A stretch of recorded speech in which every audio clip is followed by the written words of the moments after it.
والصلاة والسلام والتحية والإكرام على أفضل الموجودات العبد المؤيد والرسول المسدد المصطفى الأمجد المحمود الأحمد أعني أبا القاسم محمد.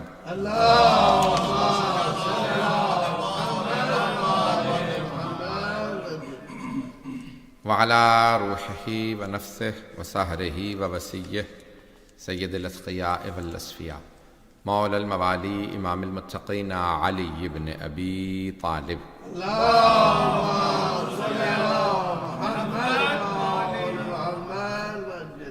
وعلى أوصيائه لا سيما بقية الله في الأرضين روحي وأرواح العالمين لتراب مقدمه الفدا واللعنة الدائمة على أعدائهم أجمعين من الآن إلى قيام يوم الدين.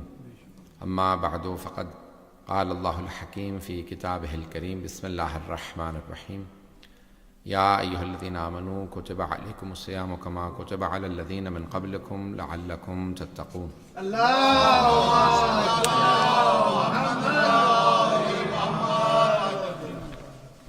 آج کے بانی مجلس کی طرف سے امجد علی صاحب کی تمام مرحومین کے لیے، خصوصاً ان کی والدہ مرحومہ منورہ بیگم اور ان کے دادا غلام محمد اور دادی فاطمہ اور نانا ولی محمد اور دیگر مرحومین، خصوصاً ان کے لیے اولاد کے لیے انہوں نے ان کی دختر کے لیے کہا، سیدہ کوکب کے لیے اور فرا کے لیے، فضا کے لیے، سعاد سے ہوتا ہے فضا، تو سب کے لیے دعا کریں گے. ایک ان کے سارے مرحومین کے لیے، حاضرین کے مرحومین کے لیے، تمام شہداء کے لیے. الفاتحہ.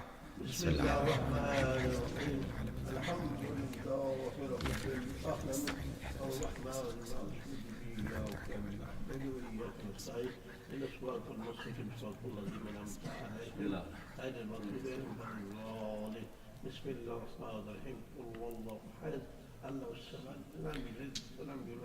ڈاکٹر فاطمہ بنت ذاکر حسین، ان کو کووڈ ہو گیا. یہ جو ان کے لیے اور بانی مجلس کی دختر کے لیے، بخاری صاحب کی اہلیہ کے لیے، صحت کے لیے، ان سب کے باوعد بلند صلوات.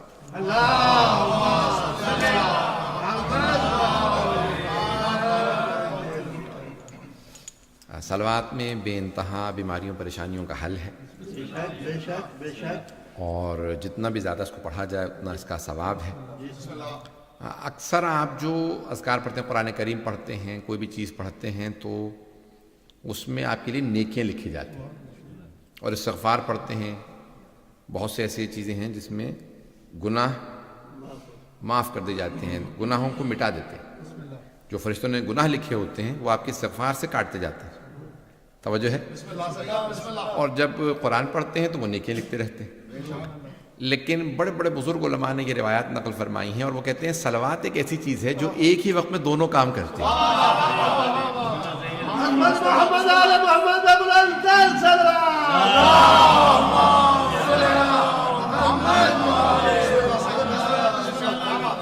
توجہ فرما رہے ہیں دانی کرام. صلوات آپ کی حسنات بھی لکھتی چلی جاتی ہے اور گناہوں کو بھی معاف کرتی رہتی ہے. اور معصوم سے کہا کہ مولا اتنے میں نے گناہ کیے ہیں، اتنے گناہ کیے ہیں کہ اب گناہوں کی وجہ سے میں مایوس ہو گیا ہوں کہ بخشا نہیں جاؤں گا. تو مولا نے کہا بس تیرے پاس ایک ہی چارہ رہ گیا، اگر بخشش چاہتا ہے تو محمد و آل محمد پہ صلوات پڑھتا رہا کر. غور فرمایا جانے کی کہا جب ہر طرف سے مایوس ہو گیا نا، اب بس ایک ہی چارہ ہے کہ محمد و آل محمد پہ صلوات پڑھا کر، کیونکہ اس کی وجہ سے وہ گناہ بھی معاف ہو جاتے ہیں جو معاف نہیں ہوتے. اور دعاؤں کی استجابت میں بھی یہی صلوات کام آتی ہے، ہر چیز میں کام آتی ہے. رزق میں برکت کے لیے بھی صلوات بے انتہا مفید ہے، اور روزے کی حالت میں صلوات بے انتہا مفید ہے. اور جو روزے جمعہ 100 دفعہ پیغمبر اسلام پہ صلوات پڑھ بھیجتا ہے، ان پر، ان کی آل پہ، کیونکہ پیغمبر اسلام نے خود فرمایا کہ لا تصلوا علیہ صلاۃ البترا، مجھ پہ دم کٹی صلوات نہ بھیجا کر. قیل یا رسول اللہ محمد صلاۃ البترا، یا رسول اللہ یہ دم کٹی صلوات کیا ہوتی ہے؟ کہا جہاں مجھ پہ تو درود بھیجو، میری آل کو شامل نہ کرو. اللہم صلی کہا میرے دشمنوں نے مجھے ابتر کہا ہے، لیکن اللہ نے مجھے آل دی ہے، تو ہمیشہ جب بھی میرے پہ درود و سلام بھیجو تو ہمیشہ کہو آل کو شامل رکھو. آپ حج پہ جائیں گے نا تو وہاں پہ اکثر ٹائم لڑائی ہو جائے تو فرمائیں اللہم صلی علی محمد، تو کبھی ان کو توفیق نہیں ہوتی آل محمد کہنے کی. تو میں نے کہا پروردگار نے بڑا اچھا نظام رکھا ہے کہ جو آل کو مانتے نہیں ہیں انہیں توفیق بھی نہیں. پتہ نہیں لوگ ہیں یا نہیں ہے. یہ نماز واحد ایک ایسی عبادت ہے جس کو کوئی نہیں کرتا سوائے آل محمد کو صلوات بھیجیں، یعنی وہ واحد. ومن لم یصلی علیکم لا صلاۃ لہ. امام شافعی نے اپنے شعر میں کہا کہ اے اہل بیت رسول اللہ، کیا مقام ہے آپ کا کہ جو آپ پہ درود نہ بھیجے اس کی نماز قبول نہیں پہنچا سکا. نماز قبول نہیں جب تک کہ محمد و آل محمد پہ درود نہ بھیجا جائے. نماز قبول نہیں، نماز قبول نہیں لیکن ایمان قبول ہے. پتہ نہیں لوگ ہیں یا نہیں. کیسے ممکن ہے کہ ایمان قبول ہو جائے کہ آل محمد کے بغیر اسلام کیسے قبول ہوگا، قرآن کیسے قبول ہوگا؟ کہ پڑھاوا کوئی قبول نہیں ہے، کوئی عمل قبول نہیں جب تک کہ آل محمد علیہ السلام کو شامل نہ کیا جائے. فیضان گرامی، یہ جو احادیث ہیں، یہ جتنی بھی ہیں، یہ سب کے سب میں نے جو موضوع شروع کیا تھا فلسفہ احکام کو جاری رکھوں گا. البتہ میں نے کل کہا تھا کہ جو ٹی وی پہ شروع ہونے والا پروگرام وہ اصحاب سے متعلق، انہوں نے رات وہاں پہ خود ہی سائنس موضوع on time on the spot بالکل وہیں پہ تبدیل کر دیا. میں نے البتہ انہوں نے کچھ ڈاکٹرز کو بلایا ہوا تھا، وہی جاری رکھا. وہ کہنے لگے مولانا اب آپ نے اتنا بولا، پہلے 10-15 منٹ کے لیے کہنے لگے، پھر اس کے بعد وہ کہنے لگے نہیں یہی جاری رکھیں. 1 گھنٹہ جب بول لیا تو کہنے لگے مولانا آج کا تو ہو گیا، کل بھی یہی جاری رکھیے گا. تو بہرحال وہاں پہ کچھ ڈاکٹروں کو انہوں نے بلایا تھا. بہرحال میں جاری رکھوں گا انشاءاللہ. کسی اور موقع پہ موقع ملا، میں نے تیاری کی تھی اس کی. فیضان گرامی، میں آج پیش کر رہا ہوں کہ بڑے بڑے جلیل القدر اصحاب رسول ہیں کہ جنہوں نے قربانیاں دی ہیں اور جو ایمان لے کے آئے ہیں. ان میں ایک نام ہے حضرت مقداد ابن اسود کا، اور فلسفہ احکام کو پیش کروں گا انشاءاللہ. اسی کو جاری رکھوں گا جو میں نے وعدہ کیا تھا اور جو میں اب تک موضوع لے کے چل رہا ہوں. تو حضرت مقداد ابن اسود، ان کو کیونکہ کسی نے گود لے لیا تھا تو ان کو مقداد ابن اسود کہا جاتا ہے، جبکہ عمر کے بیٹے ہیں، یعنی ان کے والد کا نام کچھ اور ہے، لیکن ان کو پھر بھی مقداد ابن اسود، کیونکہ ان کو کسی نے گود لے لیا تھا بچپنے میں اور غریب گھر سے تھے.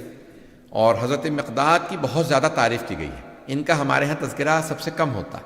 نام لوگوں نے سن رکھا ہے، لیکن حضرت عمار کا بھی ذکر ہو جاتا ہے، حضرت سلمان و ابو ذر کا تو ہوتا ہی رہتا ہے، لیکن حضرت مقداد کا ہمارے ہاں تذکرہ کم ہوتا ہے. بلکہ بہت سو کو اگر پوچھیں گے تو انہیں کچھ بھی نہیں پتا ہوگا. حضرت رسول خدا نے اپنی پھپھی کی بیٹی کی شادی کی حضرت مقداد ابن اسود، اور بعد نے لکھا کہ نہیں یہ جو زبیر ہیں وہ رسول خدا کے یعنی والد جو، یعنی ویسے تو 12 بھائی ہیں، حضرت عبد المطلب کے 12 بیٹے، 10 بیٹے جو بڑے جن کے لیے منت مانی تھی اگر ایک بیٹا میں راہ خدا میں دے دوں گا. ان میں سب سے چھوٹے حضرت عبداللہ تھے. پھر ان کے بعد میں ایک اور شادی کی جن سے حضرت عباس و حضرت حمزہ. توجہ تو ہے نا. اب حضرت ابو طالب، حضرت عبداللہ اور حضرت زبیر یہ تینوں بھائی تھے، ایک ہی ماں اور ایک ہی باپ سے. تو سگے یعنی کہہ لیں کہ ماں بھی ان کی ایک تھی، اور ان سے زبیر سے جو ایک بیٹی تھی رسول خدا کی یعنی پھوپھیزاد یعنی چچا بہن تھیں، ان کی شادی حضرت مقداد ابن اسود سے کی تھی. اور حضرت مقداد کا بہت مقام ہے، بہت زیادہ ان کا مقام، رتبہ بہت زیادہ. رسول اسلام نے فرمایا کہ ایمان کے 10 درجے ہیں. 10 کے 10 درجے سلمان کے پاس، 9 درجے ابو ذر کے پاس، اور 8 درجے مقداد کے پاس، اور 7 درجے عمار کے پاس، حضرت عمار یاسر. جناب امیر علیہ السلام نے فرمایا تھا جنگ صفین میں حضرت عمار سے کہ آپ اس میں جنگ میں شہید ہو جائیں گے. تو جناب عمار کو سوچنے لگے تو جناب امیر کائنات علیہ السلام نے فرمایا، کہا کہ عمار، رسول خدا نے جب فرمایا تھا نا کہ 7 درجے ہیں آپ کے پاس، تو شہادت کو حساب کر کے فرمایا تھا، نہیں پہنچا سکے. کہا شہادت کو حساب کر کے فرمایا تھا. کہا مولا میں نے تو کچھ کہا ہی نہیں. کہا نہیں، سوچ تو رہے تھے. امام اسے کہا جاتا ہے جو ذہن کو پڑھ لیتے ہیں. لوگوں نے پوچھا عمار کیا سوچ رہے تھے کہ مولا نے یہ جواب دیا. کہا کہ میں سوچ رہا تھا کہ اگر میرا سلمان جتنا رتبہ نہ ہوا تو مقداد یا ابو ذر جتنا تو رتبہ ہو ہی جائے گا. اب جب میں شہید ہو جاؤں گا تو میرا اتنا تو رتبہ ہو جائے گا. تو جناب امیر نے فوراً جواب دیا کہ رسول خدا نے شہادت حساب کر کے بتایا تھا.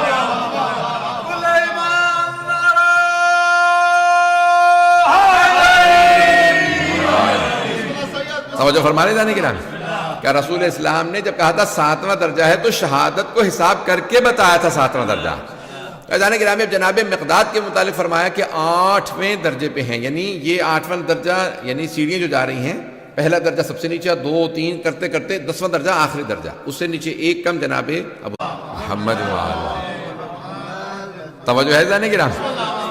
ہم درجات سمجھ نہیں سکتے، جو مقربین ہیں، جو اولیاء ہیں، ان کے ہم درجات نہیں سمجھ سکتے، ان کے مقام کو نہیں سمجھ سکتے. جائے کہ ائمہ اہل بیت علیہ السلام کو، کہ جو سرور کائنات علیہ السلام صلوات اللہ وسلامہ علیہ نے فرمایا کہ کوئی نہیں جانتا اللہ کو سوائے میرے اور علی کے، اور کوئی نہیں جانتا مجھے سوائے اللہ کے اور علی کے، اور کوئی نہیں جانتا علی کو سوائے اللہ کے اور میرے. عزیزان گرامی، یعنی یہ درجات ایسے ہیں کہ ہم ادراک نہیں کر سکتے، اور ہمارے کیونکہ یعنی ہمارے عقل، ہمارے فہم، ہمارا علم، یہ سب محدود ہیں. بہت ہمارے جو ہے وہ سمجھ اتنی ہے نہیں. عزیزان گرامی، جن کا رتبہ اتنا بلند ہے وہ تک ان درجات کو نہیں سمجھ سکتے کہ جو ان کے ہیں. پتہ نہیں بات پہنچا پا رہا ہوں یا نہیں. حضرت مقداد کی بہت زیادہ تعریف کی گئی. آپ بدر سے لے کے حنین تک تمام غزوات میں موجود رہے. پتہ نہیں لوگ ہیں نہیں، تمام غزوات میں شریک ہوئے ہیں. ہر غزوے کے اندر آپ نے شرکت کی ہے. اور بعد میں پھر جناب میں ایک حدیث پتہ نہیں پیش کروں نہ پیش کروں کہ بہت زیادہ ان سے متعلق ہیں حدیث، کہ بہرحال ہر غزوے میں گئے ہیں. ظاہراً ایک غزوے کے علاوہ تمام غزوات میں موجود ہیں، اور خود مکے آنے کے بعد یہ ایمان لے کے آئے تھے، اور اس کے بعد مدینے میں ساتھ دیا، اور ہر غزوے میں آئے. کہیں جنگ ہوتی تھی تو ایک مرتبہ ایک رسول خدا کو ان کی بات بہت زیادہ پسند تھی، کہ پیغمبر اسلام ان کو جس وجہ سے بہت زیادہ محبت کرتے تھے، کہ ایک مرتبہ کہا تھا کہ یا رسول اللہ، جب جنگ شروع ہوئی احد کی تو جناب مقداد نے کہا یا رسول اللہ، جناب موسیٰ کی قوم نے کہا تھا موسیٰ قاتل انت وربک ونحن ہاہنا قاعدون، موسیٰ جائیں آپ اور آپ کا رب جا کے فرعون سے لڑے، ہم تو یہیں بیٹھے. ایسے بھی لوگ تھے، امتی ایسے بھی تھے. جناب موسیٰ سے امت کہہ رہی ہے آپ جا کے لڑیں، اپنے رب سے کہیں وہ آ کے آپ کے ساتھ لڑ لے، فرعون کا مقابلہ کرنا ہے، ہم کیوں جائیں. تو جناب مقداد نے یہ آیت پڑھی، کہا یا رسول اللہ، جناب موسیٰ کی قوم نے کہا تھا قاتل انت وربک، اے موسیٰ آپ اور آپ کا رب جا کے لڑیں. یا رسول اللہ، ہم اپنی جانیں قربان کر دیں گے. پتہ نہیں لوگ ہیں یا نہیں، ہم اپنی جانیں قربان کر دیں گے، لیکن یہ نہیں کہیں گے کہ آپ لڑیں، ہم جان دے دیں گے آپ کی جان کی خاطر. پتہ نہیں لوگ ہیں بھائی. ایسے ہی صحابہ کے متعلق تو ہم کہتے ہیں کہ ان کے پاؤں کی خاک بھی نہیں ہے. پتہ نہیں لوگ ہیں یا نہیں.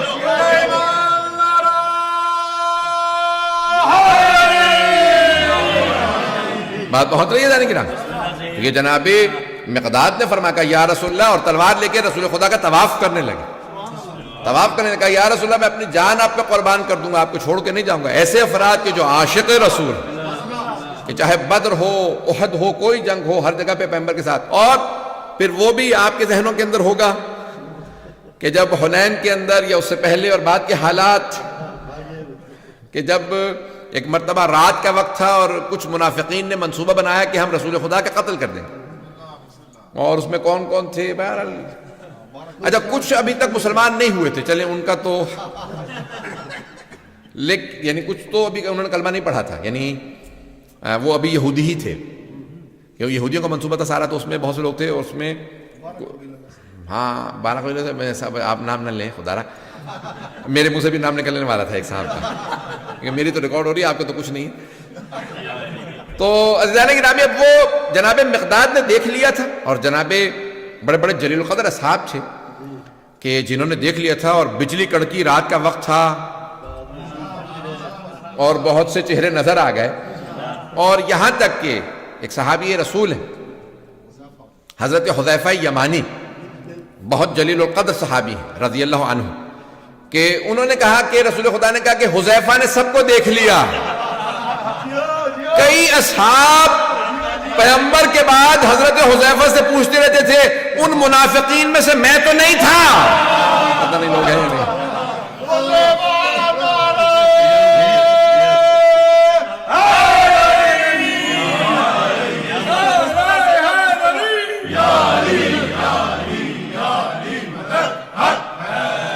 اس کا مطلب ہے سب پہنچ گئے ہیں. تو لوگ جا جا کے پوچھ رہے تھے کہ میں تو نہیں تھا ان میں سے. بھئی آپ کا پوچھنا بتا رہا ہے.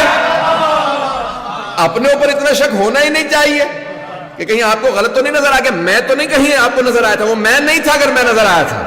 پتہ نہیں لوگ ہیں یا نہیں ہیں.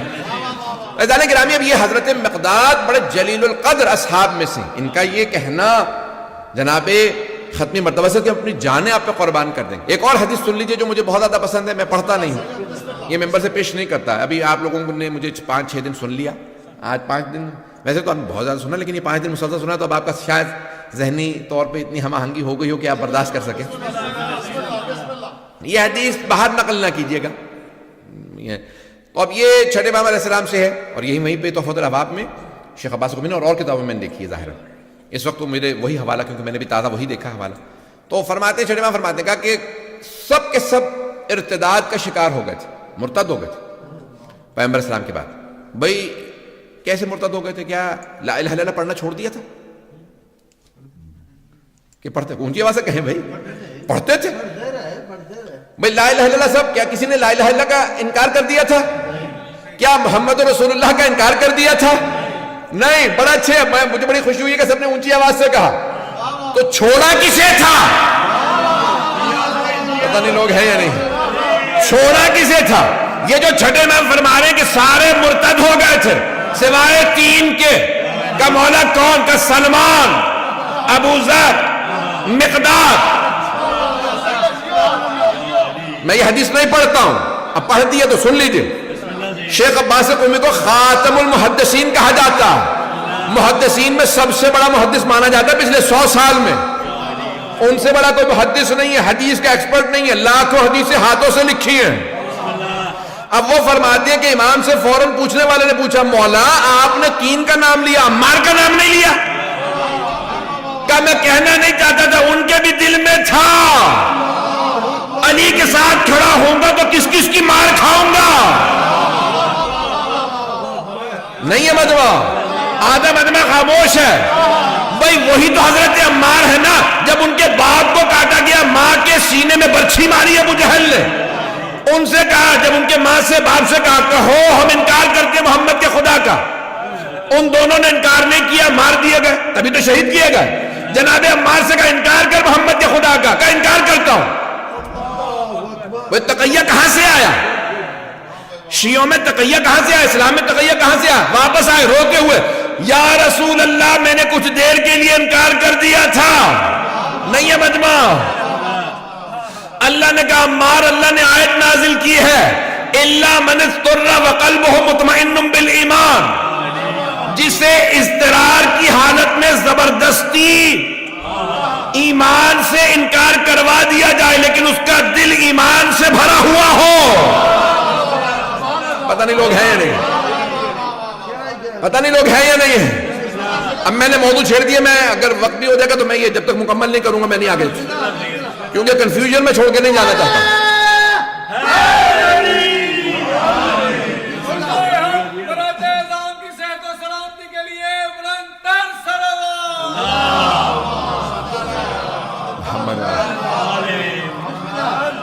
دیکھیں میں یا تو چھیڑتا نہ موضوع، اب میں چھیڑ دیا تو میں بیچ میں چھوڑ دوں گا تو بہت لوگ کنفیوز ہو جائیں گے، اور کیونکہ یہ چلا گیا لائف جا رہا ہے تو اس لیے مجھے وضاحت کرنا ضروری ہے۔ اذان گرامی، اب جناب حضرت عمار یاسر نے دل میں ایمان تھا، آنے کے بعد کہا یا رسول اللہ میں نے کچھ دیر کے لیے انکار کر دیا تھا کہ نہیں میں محمد کے خدا کو مانتا، تو انہوں نے مجھے چھوڑ دیا، کہا نہیں اللہ نے گواہی بھیج دی ہے، اسی کو تو تقیہ کہتے ہیں۔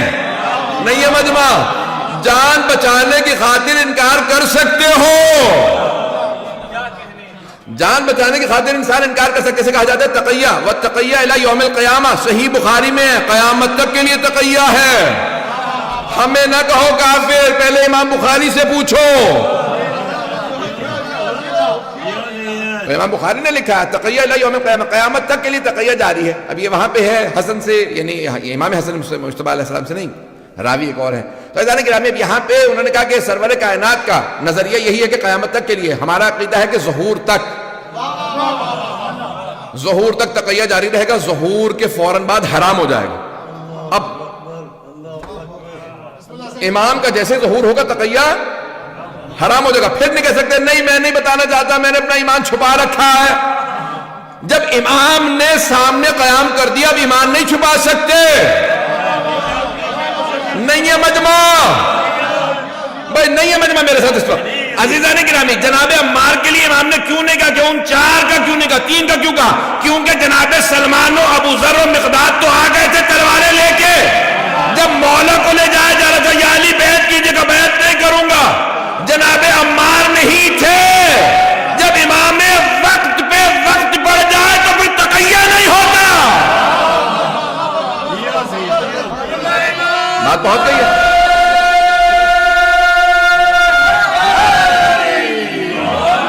بات پہنچ گئی ہے؟ اگر ابھی بھی کلیئر نہیں اور وضاحت کر دوں گا۔ میں نے کہا تھا میں نے موضوع چھوڑ دیا اس لیے مجھے وضاحت کرنا ضروری ہے۔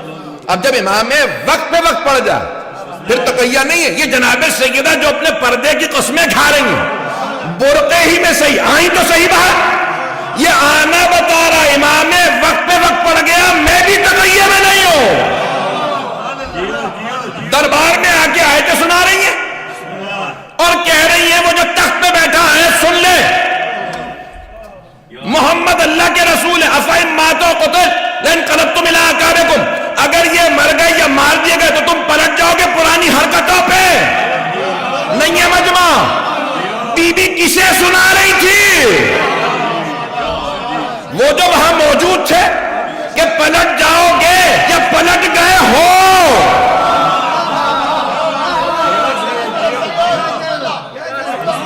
یہ خاتون جنت کا آیت سنانا، امام معصوم کا آیت کا صرف کرنا بتاتا ہے کون کون ہے صاحب۔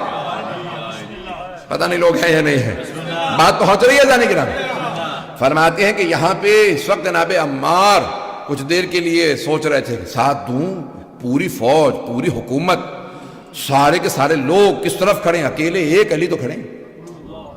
اے جانے کی رامی، یہیں پہ تو یہی آزمائشیں ہوتی ہیں۔ ٹھیک ہے وہ توبہ طائب ہوئی، اس لیے امام نے کہا کہ ہاں وہ 7ویں درجے پہ ہیں، اور وہ آئے جب آنے کے بعد، لیکن جناب یہاں پہ میں نے کہا کہ میں نے یہ موضوع چھیڑا، اب کیا کروں۔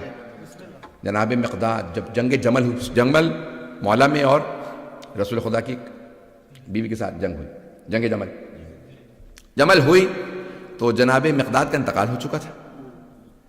ان کا بیٹا کہاں سے آیا؟ مخالف سم سے، مولا کے ام المومنین کے ساتھ جب آیا تو حضرت عمار خود کہتے ہیں کہ جنگ ختم ہوئی، مولا لاشوں کے درمیان سے گزرنے لگے۔ جب حضرت مقداد کے بیٹے کی لاش کے پاس آئے، کہا اس کا باپ کتنا اچھا فیصلہ کرتا تھا۔ پتہ نہیں لوگ ہیں یا نہیں، اس کا باپ کتنا اچھا فیصلہ کرتا تھا، اس نے ہر مقام پہ ہمارا ساتھ دیا، ہمارے ساتھ کھڑا رہا، اور اگر آج بھی ہوتا تو میرے ساتھ ہوتا۔ امامت کے معاملے میں کوئی نیوٹرل رہ ہی نہیں سکتا۔ نیوٹرل کو کہتے ہیں بے طرف ہونا۔ آپ امامت کے معاملے میں یا امام کے ساتھ ہیں یا نہیں ہیں، یہ نہیں کہہ سکتے نہ میں ان کے ساتھ نہ ان کے ساتھ۔ نہیں ہے مجمع، میں بہت کھل کے پیش کر رہا ہوں، روزے کی حالت میں ہوں۔ کسی نے جناب امیر سے کہا یا علی، ابو موسیٰ اشعری ایسے بڑے تھے، ایک تو آتا تھوڑا تو کسی سے نام لوں ممبر سے، تو ابو موسیٰ اشعری اس نے کہا میں نہ علی کے ساتھ ہوں نہ میں معاویہ کے ساتھ ہوں۔ لوگوں نے کہا مولا وہ اتنا مقدس آدمی، اتنی لمبی داڑھی ہے، اتنی لمبی نمازیں پڑھتا ہے، اتنے لمبے سجدے، تو کہا کہ کیا کہہ رہا ہے؟ اور مولا نے اس کے لیے جو الفاظ استعمال کیے ہیں، یعنی وہ بندہ حیران رہ جائے کتنا ملعون انسان تھا وہ۔ تو اب ایک مرتبہ کہا کہ کیا کہتا ہے؟ کہتا کہ میں نہ علی کے ساتھ ہوں نہ معاویہ کے ساتھ۔ مولا نے کہا مجھے معاویہ کا پتہ نہیں، میرے ساتھ نہیں ہے۔ پتہ نہیں لوگ ہیں یا نہیں، میرے ساتھ نہیں ہے، میں اپنی گواہی دوں گا، پروردگارہ اس نے مجھے چھوڑ دیا تھا۔ پتہ نہیں لوگ ہیں یا نہیں۔ عزیزان گرامی، امامت میں نیوٹرل نہیں رہ سکتے کہ سارے صحیح ہیں۔ میں نے کل بھی پیش کیا تھا، یہ کبھی نظریہ نہ رکھیے گا۔ امام کا دشمن بھی اگر قبول ہو تو پھر امامت کا عقیدہ قبول نہیں۔ معذرت کے ساتھ میں پوری بات پیش کر رہا ہوں۔ تو کیا کہا جناب عمار نے؟ کہا کہ مولا اگر مقداد ہوتے تو وہ آپ ہی کے ساتھ ہوتے۔ کہا مولا میں اپنی جان آپ پہ قربان کرتا ہوں، اور میں پھر جناب عمار نے کہا کہ اے عمار پروردگار تمہیں سلامت رکھے۔ اگر کوئی طائب بھی ہو جائے نا، اہل بیت بڑے کریم ہیں، اور پانی بند کر دے لیکن آ جائے نا تو اہل بیت قبول کر لیتے ہیں۔ پتہ نہیں لوگ پہنچے یا نہیں، آ گئے حضرت حر قبول کر لیا، پھر کوئی گلہ شکوہ نہیں۔ حضرت عبداللہ ابن مسعود آغا خوئی کی اٹھا کے دیکھیں میرے جان، 24 جلدوں پہ سب سے بڑی ہماری کتاب جو چھپی ہے، معجم رجال الحدیث، آیت اللہ خوئی کی ہے، سید ابو القاسم الخوئی۔ کیا لکھا انہوں نے حضرت عبداللہ ابن مسعود؟ میں تو رضی اللہ عنہ کہہ رہا ہوں، مرحوم خوئی نے کیا لکھا؟ نہیں ثقہ نہیں۔ جلیل القدر صحابی ہیں، حافظ کل قرآن ہے، 70 سورے خود رسول خدا سے سن کے حفظ کیے، باقی سورے جناب امیر سے سن کے حفظ کیے، مجھے حفظ کرا دیجئے۔ ہزاروں حدیث کے راوی ہیں، 4-5 ہزار سے زیادہ حدیث، کہا نہیں قبول نہیں ان کی حدیث۔ کیوں؟ کہا کیونکہ دوسرے خلیفہ سے عہدہ لیا تھا اور مولا کو راضی نہیں کر سکے۔ پتہ نہیں لوگ ہیں یا نہیں، مجھے پتہ لوگ خاموش ہو جائیں گے۔ آگا کوئی نے لکھا سکھا نہیں میں مانتا، کیوں؟ کیونکہ جناب امیر کو راضی نہیں کیا۔ جناب سلمان کو بھی دوسرے خلیفہ نے بنایا تھا گورنر مدائن کا، لیکن فوراً جناب سلمان نے کہا مولا مجھے وہ کہہ رہا ہے گورنر بن جاؤ۔ مولا نے کہا قبول ہے، سلمان جائیں جا کے ہماری تبلیغ کریں۔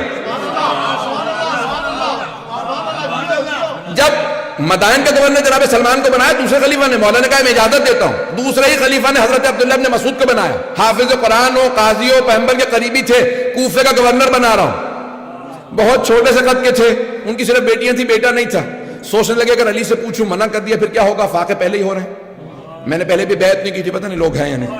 بڑی قربانیاں دی تھی جناب عبداللہ بن مسعود، ابو جہل کے غلام تھے، آزاد کرایا تھا، اس کا سر بھی کاٹا تھا، سب کچھ کیا، لیکن جب جناب امیر پہ وقت آن پڑا کر نہیں فاقے ہو رہے ہیں گھر میں، بغیر پوچھے عہدہ لیا چلے گئے۔ اور پھر دوسرے خلیفہ کے بعد تیسرے خلیفہ نے رینسٹیٹ کر دیا، انہوں نے اس کے کزن کو شراب پی کے نماز پڑھانے پہ سکولے لگا دی، سنا دیے، صرف لگائے نہیں، مروان اس کو ولید بن عقبہ کو۔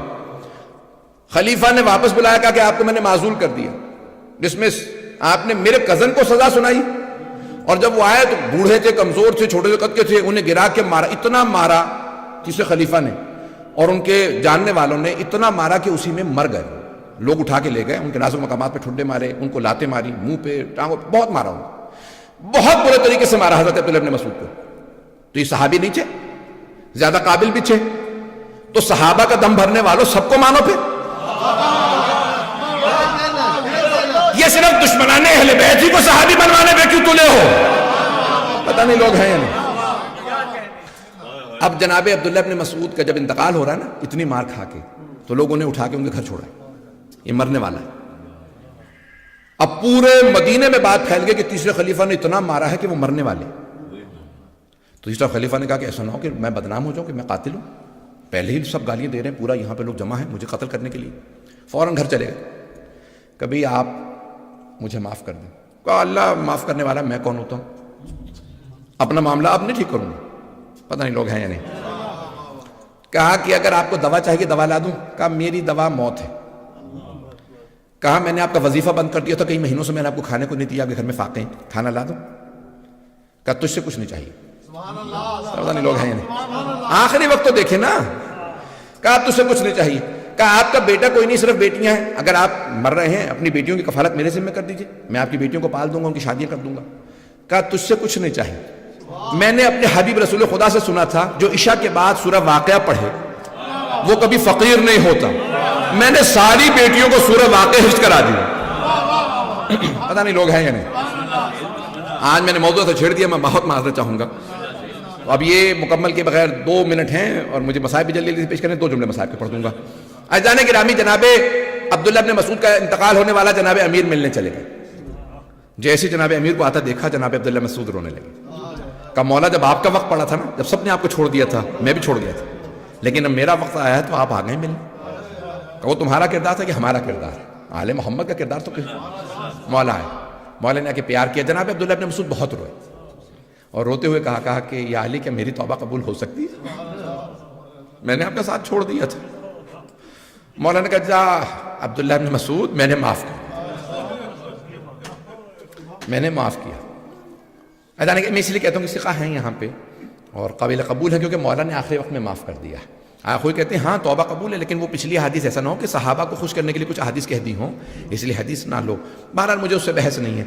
اب بہت رونے لگے۔ کہا مولا آپ کا جب وقت تھا نا ویسا کسی کا وقت نہیں ہو سکتا، مظلومیت تھی، گھر میں فاقے تھے، رسول کی بیٹی فاقوں سے رہی،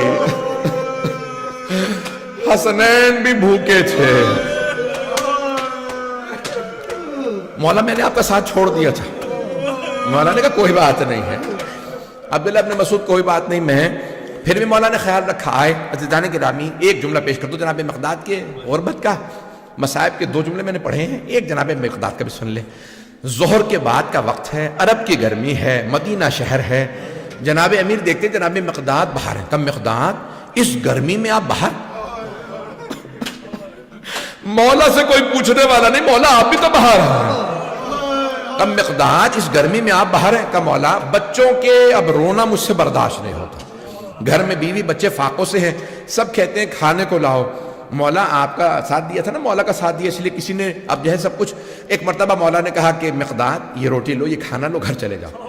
کہا مولا میں جانتا ہوں بنت رسالت بھی فاقے سے ہیں، حسنین بھی فاقے سے ہیں، مجھے پتا ہے ابھی ابھی مزدوری کر کے کھانا لائے ہیں۔ کہا کہ ارے رسول کی بیٹی اور میں، میرے بچے ایک اور فاقہ کر لیں گے، لیکن مقداد آپ کے گھر میں فاقہ ہو نہ سیدہ برداشت کریں گی نہ مجھ سے برداشت ہوگا۔ الا لعنت اللہ علی القوم الظالمین وسیعلم الذین ظلموا ای منقلب ینقلبون۔ بس بھئی جب آنکھ میں آنسو ہو تو دعا قبول ہے۔ پروردگارہ ہمیں ہمارے مولا اور آقا کا ظہور دیکھنا نصیب فرما۔ پروردگارہ ہمیں ہمارے مولا اور آقا کے اعوان و انصار میں شمار فرما۔ پروردگارہ کتنے مظلوم آل محمد، کہیں مدینے میں بھی فاقے ہیں، کہیں کوفے میں فاقے ہیں، اور پھر کربلا میں ایسی بھوک و پیاس ہے۔ پروردگارہ تجھے واسطہ اپنے عزت و جلال کا ہم سب کے یہ عبادات و طاعات اپنی بارگاہ میں قبول و منظور فرما۔ پروردگارہ ہم سب کی عاقبت بخیر فرما۔